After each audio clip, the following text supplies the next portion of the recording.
कुछ सुनाई नहीं दिया। वैल्यू यानी कीमत नहीं, वैल्यू हम अभी वैल्यू को, कीमत को ही वैल्यू समझ रहे हैं, है ना। ये समझना होगा कि वैल्यू अलग चीज़ है और कीमत अलग चीज़ है। अभी हमारे लिए हम जो भी खरीदने जाते हैं कि भाई इसकी वैल्यू क्या है, इसकी वैल्यू ये है कि ये मेरे को प्रोटेक्शन देगा, धूल है तो इसको अलग तरह से यूज़ कर सकते हैं, सर्दी है तो अलग तरह से यूज़ कर सकते हैं, है ना। और कीमत अलग चीज़ हो गई कि व्हाट वी पे फॉर इट, है ना। तो किसी भी चीज़ की उपयोगिता, उसकी वैल्यू है ना, उसके होने से फर्क पड़ता है या नहीं पड़ता है। कीमत कम ज़्यादा हो सकती है, वैल्यू इज़ यूनिवर्सल, वो हमेशा एक जैसी रहेगी। ये समझने की ज़रूरत है और इसकी ध्यान जाने की ज़रूरत है। जब हम यूज़ करते हैं किसी चीज़ को, अभी हम क्या करते हैं, हमने पे किया है, हम फेंके जाए रखें, ऐसा आता है ना।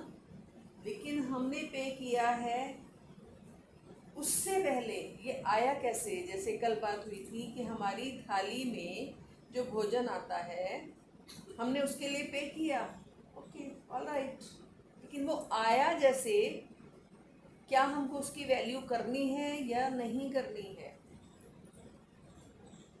We are not thinking about that. तो क्या सोचने की ज़रूरत है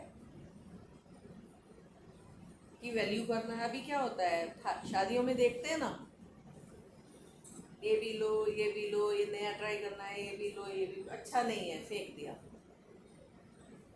ये हमने क्या किया, वैल्यू को समझा नहीं। पहले थोड़ा ले लो, जितना लिया है पहले उसको फिनिश कर दो, फिर दूसरा ले लो, मना थोड़ी ना कर रहा है कोई।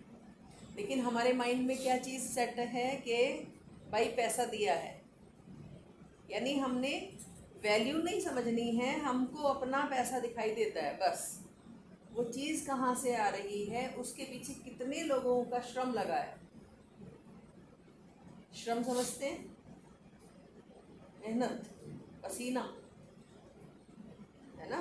कितने लोगों का, लाखों लोगों का, जब हम सोचने जाते हैं तो लाखों लोगों का लगता है। अभी हमें कितना ध्यान आया, कल बात की तो हमने कि मेरे माता पिता और मेरे टीचर्स, हम इससे ज़्यादा सोच नहीं पाए। लेकिन माता पिता के पास और टीचर्स के पास आने से पहले लाखों लोगों की एनर्जी लगी है। बहुत शॉर्ट में बात हुई थी, अगर सोचने जाओगे आप तो लाखों लोग हैं। किसान के पास जो बीज आया है ना, उस बीज को किसी ने प्रोटेक्ट किया होगा तो वो किसान उस बीज को ज़मीन में लगा पाया। उसके बाद में फिर उसमें पानी देना, पानी कहाँ से आया, नेचर दे रही है ना। और धूप भी नेचर दे रही है। वो जो पला बढ़ा, उसके बाद में फिर उसको बीच में देखभाल ज़रूरत पड़ती है ना, ये अपने आप हो जाता है, सब केयर करना पड़ता है।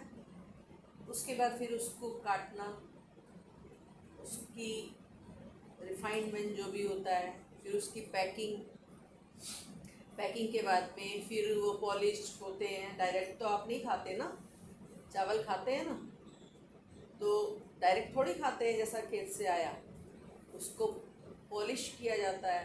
आजकल विदाउट पॉलिश चल रहा है, बिकॉज दैट इज़ हेल्दी। उसके बाद मार्केट तक जाने के लिए जो ट्रांसपोर्टेशन लगता है, फिर वहाँ से वो अलग पैकेजिंग और ये और वो, उसके बाद में पापा का मेहनत का जो पैसा लगता है उसके लिए वो कैसे कैसे जाते हैं काम पर, वो पूरी चेन।